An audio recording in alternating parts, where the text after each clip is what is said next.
అన్నయ్య రేపు చెన్నాన్ గారికి రాజ్యం ఇచ్చేద్దామా, మనమే పరిపాలిద్దామా? 6 నెలలు పూర్తిగా ఉంది, ఎలా? పడుకోండి బాబు, రేపు ఆలోచిద్దరు గాని.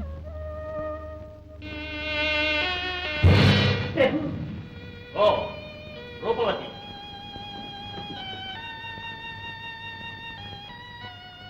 లోకమోహిని ఎక్కడ? ఆమె నా స్వాధీనంలో ఉన్నది. మీ ఆజ్ఞ లేకుండా ఇక్కడికి తీసుకురావడానికి సంశయించాను.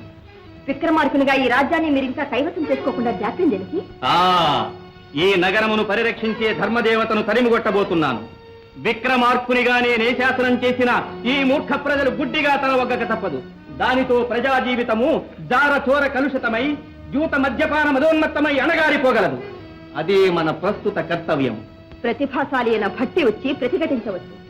ఉపాయం ఆలోచించండి. కావచ్చు, భట్టి కుమారుడు కుమార్తె పసివాళ్లే కావచ్చు, కానీ వాళ్ళు ప్రమాదకరమైన కంటకములు.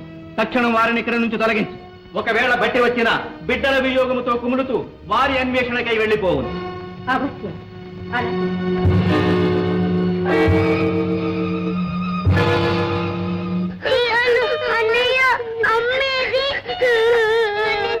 మనం ఇక్కడికి ఎలా వచ్చాం అన్నయ్య? అమ్మా అన్నయ్య, అమ్మేది. ఎవరమ్మా మీరు? ఇక్కడికి ఎలా వచ్చారు? విక్రమార్క చక్రవర్తి మా పెద్దనాన్న మా అమ్మ దగ్గర నిద్రపోతున్నా. ఎట్లా వచ్చామో తెలీదు. నువ్వు ఎవరు? ఇక్కడ ఒక పెద్ద రాక్షసుంది.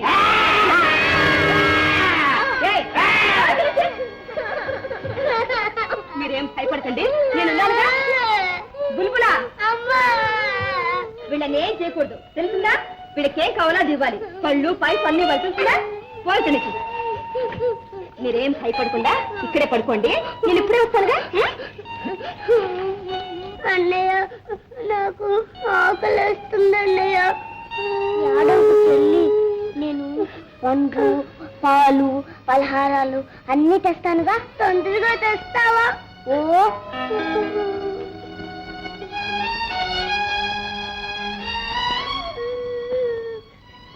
ఏడోకమ్మా, పాలు తీసుకొచ్చాను, తాగు.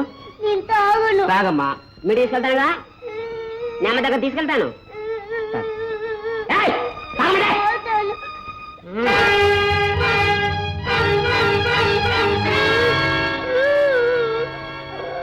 అన్నయ్య, నాకు కళ్ళు కనిపెట్టడం లేదన్నయ్య. ఎందుకు సార్ చెప్పింది చేశాను. పాలలో విషయం కలిపాను, కళ్ళు పోబెట్టాను.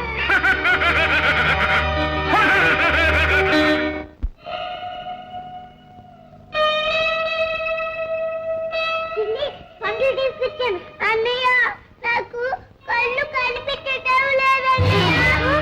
చెల్లి, అన్నయ్య, చెల్లి, అన్నయ్య, చెల్లి, అన్నయ్య. కాళీ మాత దగ్గరికి వెళ్దాం. పాలు తాగు బాబు. నేను తాగేస్తా. కాళీ మాత.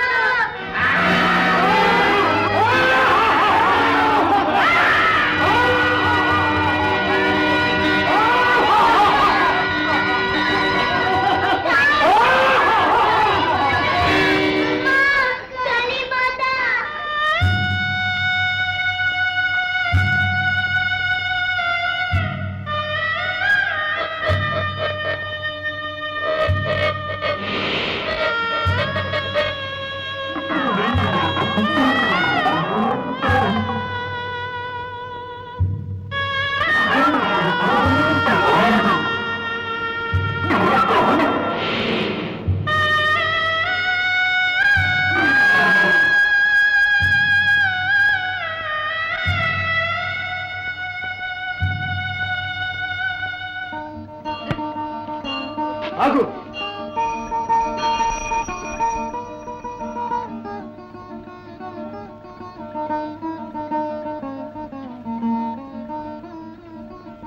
అభీష్ట సిద్ధిరస్తు.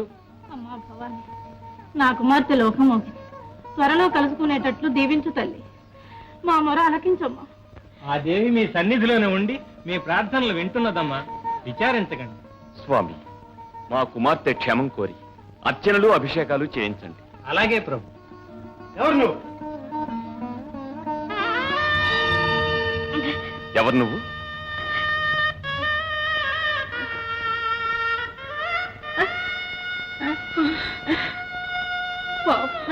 మోగదాల్లా ఉంది.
అక్కడ 2 బుట్టలు ఉన్నాయి, దాంట్లో కూర్చుని తప్పించుకు పారిపోదాం. సరే అన్నయ్య.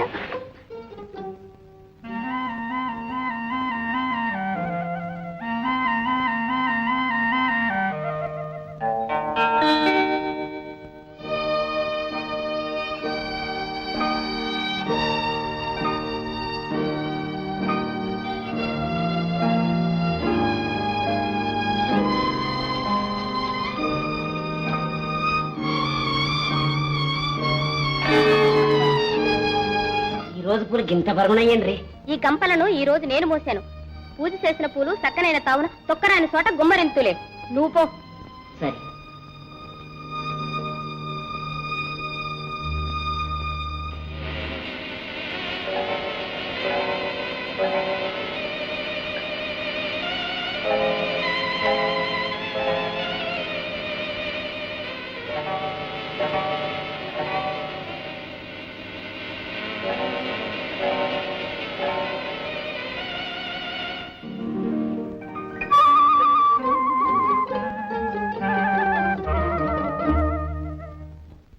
లోకమోహినీదేవి,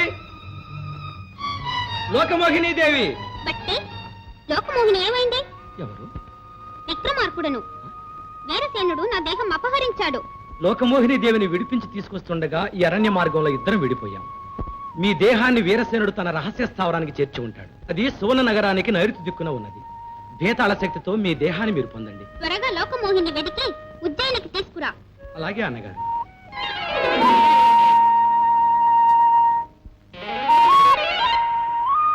సేతాల లోనికి మార్గం చేయి.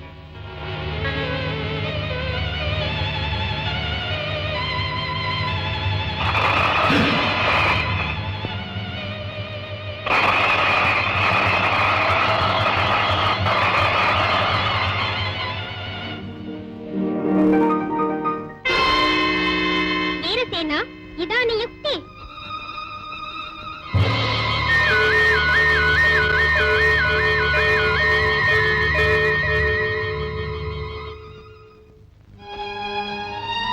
జనని, ఈ దేహము నాకు ప్రసాదించి సువర్ణనగర ప్రవేశమునకు అనుమతిస్తున్నావా? ఇది నీ చిద్విలాసమే తల్లి. శాంభవి.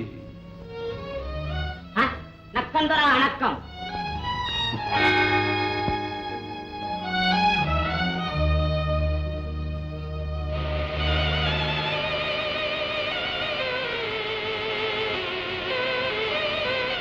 వేతాళ సువర్ణ నగరములోని వీరసేన మందిరమునకు నన్ను చేర్చు.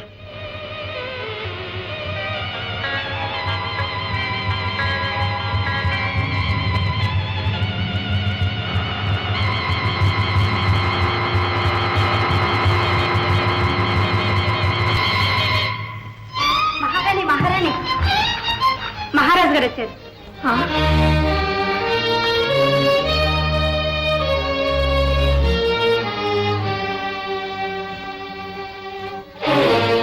ప్రభు, వచ్చారా? మీ చల్లని చూపే నా కరువైపోయిందా? చిరంజీవి సుధాకరుడు మిమ్మల్నే కలవరిస్తున్నాడు. అది సహజమేగా, తండ్రి కొడుకుల అనుబంధం అలాంటిది. మరి దేనికి ఈ నిరాదరణ ప్రభు? వ్యక్తులు మారినప్పుడు ఆదరణలోనూ వ్యత్యాసం ఉంటుంది. మీ మాటలు క్రొత్తగా ఉన్నవి. కారణం లేకపోలేదు.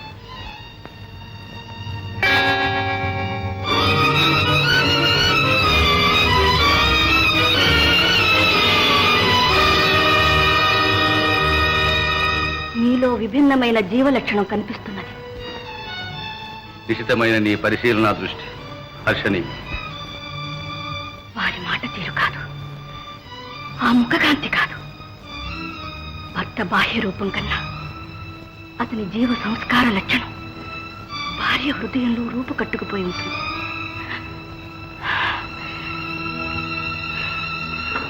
నిజం చెప్పు, ఎవరు నువ్వు?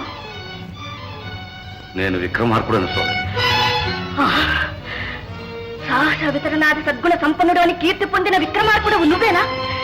నా పతి దేహాన్ని అపహరించిన బంచకుడివి, ఇంకా నన్ను సోదరి అని పిలుస్తున్నావా? అమ్మా, ఆవేశపడి దూషించుకు తల్లి. అంతఃపుర ప్రవేశం దోషం కాదా? నువ్వే పరాక్రమశాలివైతే నా భర్తనే ఎందుకు ఎదుర్కోలేకపోయావు? ఎదిరించవలసిన తరుణం ఎంతో దూరాన్ని లేదు. కానీ ఈ పరిస్థితిని కల్పించింది నేను కాదమ్మా, నీ భర్త. ఇప్పుడు నేను ఉజ్జయిని చేరితే ధర్మస్వరూపులైన నా ప్రజలు నన్ను పసిగట్టకమాను. ఈ రూపంలో నన్ను చూసి సహింపలేదు. ప్రజాభిమతంగా నేను ఈ దేహాన్ని విసర్జించితే క్రోధావేశపరులైన నా అనుచరులు దీనిని ఖండ తున్నమల చేసి కాకులకు గద్దలకు వేయకమాను.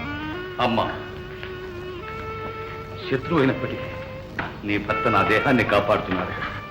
అతని దేహాన్ని పరిరక్షించవలసిన బాధ్యత నాది కాదా తల్లి? కానీ నా భర్త రూపం ధరించి వచ్చిన శత్రువుని అంతఃపురంలో దాచిన అపఖ్యాతి నాకు రాదా? నిప్పుని ఒడిలో పెట్టుకుని ఓర్పు వహించడం సాధ్యమా? నా భర్త శరీరాన్ని విడిచిపెట్టి తక్షణం వెళ్ళిపో, నేను రక్షించుకుంటాను. వీరసేనుడు నా దేహాన్ని విడిచిన మరుక్షణం అది తప్పక జరుగుతుంది. అంతవరకు ఈ అంతఃపురంలో ఉండడానికి వీల్లేదు. నువ్వు వెళ్ళు. నా అంతఃపురం వదిలి నీ భర్త ఇక్కడికి రావడానికి నేను ఇక్కడ ఉండక తప్పదు. ఇది రాజనీతి. నా భర్త ప్రాణానికి హాని కలగనివ్వనని మాట ఇస్తే నువ్విక్కడ ఉండడానికి అంగీకరిస్తా. సరే, సోదరునిగా నీకు ఆ మాట ఇస్తున్నా.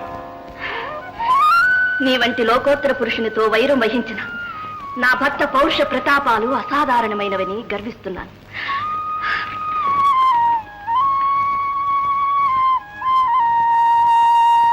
జాజి పక్క మీద సంకురాత్రి, మొగుడు పెళ్ళాలుగా మొదటి రాత్రి, పెదవులు అడిగిన రుచి రాత్రి, కౌగిలి అడిగిన కసి రాత్రి, కవ్విస్తున్నది చలి రాత్రి, కవ్విస్తున్నది చలి రాత్రి. సన్నజాజి పక్క మీద సంకురాత్రి.